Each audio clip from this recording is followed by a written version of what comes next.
Hi, I'm Bill Panzer, executive producer of Highlander.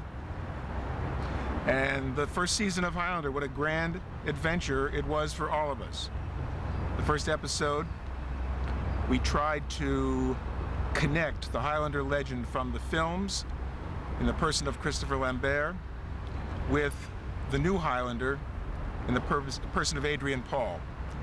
And we wanted to expand the notion that Highlander was a broader spectrum than we had in the films. To that end, we shot here at the Burrard Street Bridge in Vancouver for the final fight of that first episode. It was our first quickening. It was, kind of the shakedown cruise of a television series.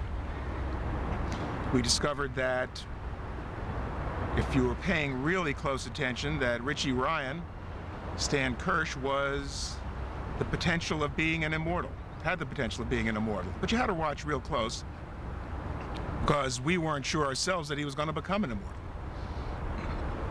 It was the kickoff to, 6 years of exciting television for us behind the camera and hopefully for you guys out there. In doing the first episode, we had a lot of firsts, a lot of things we had to explore. We had to get across the idea that there would be flashbacks in Highlander, that these immortals had known each other in the past. If you were a fan of the movie, you already knew this. But if you were just coming to us kind of cold, we had to make that clear, that these guys lived for hundreds, thousands of years and had been in contact in the past. We had to set up the fact that Connor Macleod knew Duncan Macleod, and in fact had been his mentor when he was a newborn immortal. We needed to set up the fact that Slan Quince had known Connor in the past and bore him some enmity. And we needed to establish what kind of a quickening we were going to have. In the movies, we had a lot more license. But this being television in the early 90s, we couldn't have a lot of body parts flying around. So we tried to choose something that created the idea that somebody got their head cut off,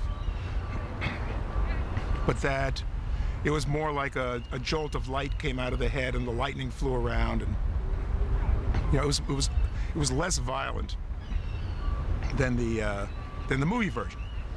And then we had to deal with the concept of immortals being able to sense each other's presence from a reasonable distance. We call it the buzz. That word is never used, but that's how it's referred to in the scripts.